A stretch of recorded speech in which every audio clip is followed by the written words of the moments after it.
We just finished up a long and legitimately interesting conversation with the president of El Salvador, Nayib Bukele.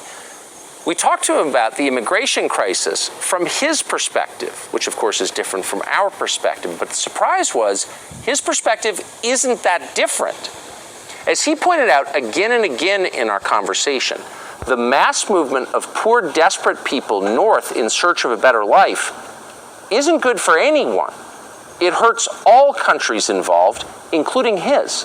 Watch this.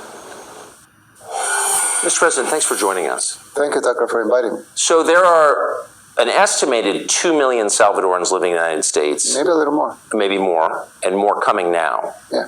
Why do you think so many people have moved from this country to the U.S.? Well, it's obvious. I mean, our country has failed to provide two basic things, which are the two main drivers of immigration, which is the lack of economic opportunity and the lack of security. Most people doesn't want to leave their country. Right. They like their culture, they like their food, they like their weather. I mean, it's their country. They have their family members here, their friends. Most people leave their country because of two main reasons, and those are the two main reasons. And if you add up the civil war we had in the 80s, well, that was the main driver at the beginning. And then you have people, that have cousins over there, and then the cousin says, "Oh, come here, and you'll find a job here." And there's relative security based on what you have over there and what you have here. And so those are the main drivers of immigration. Our country has failed to provide security and economic opportunity, so people leave. But if the richest country in the world says, if you cross over the border, we will give you free healthcare, free education, all these benefits, that's a draw, isn't it? Of course, it's an incentive. I mean, everything in life is pros and cons, right? Yes. So you have, for immigration, you have a con that probably you don't know the language, or you have to, the journey is a difficult one, you may die in the journey.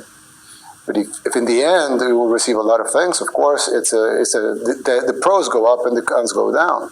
So it depends. It's an incentive game here. And for example, if here in El Salvador we have better jobs and better security, it's less of an incentive. And you can see it in the numbers. We haven't changed the country 180 degrees in 2 years. In 1 year and 9 months, we have been in government, of course.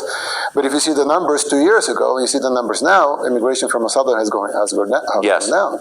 And it's a couple of reasons, but one of the reasons is that we have improved security by 75%. I mean, the homicide rate has gone down by 75%, and the violent crimes have gone down by 75%. And economic opportunities are a little better than what they were before, 2 years ago.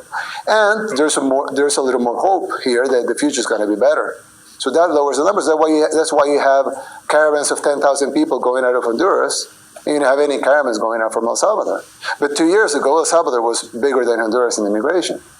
So you have incentives and drivers here, like I told you before, economic opportunities and security, and you have incentives over there.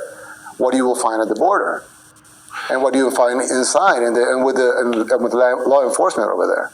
Losing energetic, risk-taking people is obviously bad for your country. You want to keep people like that here. Do you resent the fact that the United States has offered all these incentives for people to leave your country and go there? No, I would never resent that, but I just think that for a country, it's not profitable to get the people out. First, it's immoral. I mean, you need to provide for your people, right? That's the moral issue. But you also have an economic issue. If you send your hardworking people and your talented people and the people that want to work and want to risk it just to go and work, you want to keep them here because those will be the drivers of your economy. You don't want them there so they could send a remittance, which would be a small portion of what they will earn and what they produce. You want them to produce here. But you're talking about problems that have been there, and not only in El Salvador, but in a lot of countries in Latin America for the last 4 decades. And this immigration thing is just feeding on dependency on immigration on the countries that drive it. So it's not good for the United States, and it's not good for El Salvador. The best thing for both of us is to keep our people here and to provide for our people right here in our country. And that's what people here want. Yes. So at the end, I won't resent it, of course, but I think that it's better if we can keep our people here. That's our job, and morally, that's the thing we have to do. Explain quickly, if you would, what you just said it's not good for the United States to become dependent on immigration. What do you mean by that? No. Latin American countries, if you don't provide for your people economic opportunities, if your economy is doing bad, if your security is doing bad, people are gonna leave. And they're going to go and try to find a rich country, right? They're not going to leave for Guatemala, right? They're going to try to go and leave for they want to go to the United States. So that makes these countries dependent on immigration because you become a net exporter of people. You're not exporting products or services, you're exporting people. So that makes your economy dependent on that because then those people send money back to their home countries, which is not a good economic formula, but it makes the economies dependent on that. So when you keep these countries depending on that, the economy is like a vicious cycle.